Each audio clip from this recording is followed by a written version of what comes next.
Hey guys, അപ്പോൾ ഇന്ന് ഞങ്ങൾ വെറുതെ തെണ്ടി തിരിയാനായിട്ട് പോയൊരു ദിവസമായിരുന്നു കേട്ടോ. വേറെ എങ്ങോട്ടല്ല, പട്ടാമ്പിക്കാണ് ഞങ്ങൾ പോയത്. അങ്ങനെ അവിടെ എത്തിയപ്പോഴാണ് ദേ ഇങ്ങനെ ക്യാരറ്റും മാങ്ങയൊക്കെ ഉപ്പിലിട്ടച്ചത് കണ്ടത് കേട്ടോ. അപ്പോൾ അതിൻ്റെ കൂടെ കരിമ്പൻ ജ്യൂസും ഞാൻ കരിക്കാണ് കുടിച്ചിട്ടുണ്ടായിരുന്നത്. എനിക്ക് കണ്ടപ്പോൾ ഒരു കൊതി. അങ്ങനെ അതൊക്കെ കഴിഞ്ഞ് ഞങ്ങൾ നേരെ പരാഗിൽ പോയി.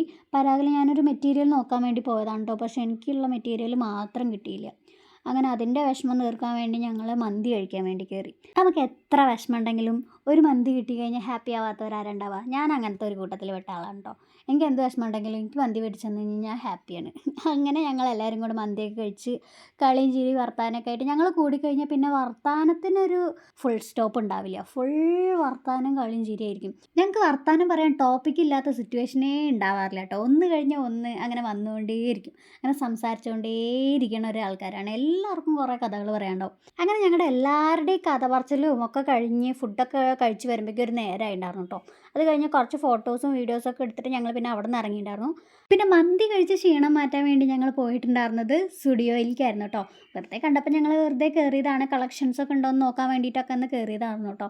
ഞങ്ങൾ ചെന്ന സമയത്ത് നല്ല കളക്ഷൻ ഉണ്ടായിരുന്നു കേട്ടോ. നല്ല ഭംഗിയുള്ള ഡ്രസ്സുകളായിരുന്നേ. അപ്പോൾ ഇതൊക്കെ ഞാൻ ട്രയൽ ചെയ്ത് നോക്കിയതാണ് കേട്ടോ. പക്ഷേ ഞാൻ എടുത്തില്ല. ഞാൻ 2 നൈറ്റ് സ്യൂട്ട്സ് എടുത്തിട്ടുണ്ടായിരുന്നു. പിന്നെ അവരും കുറച്ച് സാധനങ്ങളൊക്കെ വാങ്ങിച്ചിട്ടുണ്ടായിരുന്നു. ഒക്കെ ബില്ലാക്കി ഞങ്ങളങ്ങനെ ഇറങ്ങി. അത് കഴിഞ്ഞിട്ട് പിന്നെ കാവ്യയ്ക്ക് കുറച്ച് സാധനങ്ങൾ മേടിക്കാണ്ട് പറഞ്ഞിട്ട് ഒരു ഫാൻസി സ്റ്റോറിൽ കയറി. അങ്ങനെ എല്ലാവരോടും ടാറ്റയൊക്കെ പറഞ്ഞ് എല്ലാവരും അവരവരുടെ വഴിക്ക് പോയി. ഞാനും ശരണ്യയും കൂടെ പിന്നെ ആറങ്ങോട്ടുകാരെ ഇറങ്ങിയിട്ട് ഒരു സംഭാരം കൂടെ കുടിച്ചിട്ടുണ്ടായിരുന്നു കേട്ടോ. ഞങ്ങൾക്ക് ഈയിടെയായിട്ട് സംഭാരത്തിനോട് ഭയങ്കര വലിയ ഇഷ്ടമാണ് കേട്ടോ. ഞങ്ങളിപ്പോൾ എവിടെ പോയാലും സംഭാരം കുടിക്കാറുണ്ട്. അങ്ങനെ അതൊക്കെ കഴിഞ്ഞ് അവളോട് ടാറ്റ ബൈ ബൈ പറഞ്ഞിട്ട് ഞാൻ ഓട്ടോ വിളിച്ചിട്ട് വീട്ടിലേക്ക് വന്നു കേട്ടോ. അപ്പോൾ ഇത്രയേ ഉള്ളൂ ഇന്നത്തെ തെണ്ടിത്തിരിയലിൻ്റെ വിശേഷങ്ങൾ. Okay, by.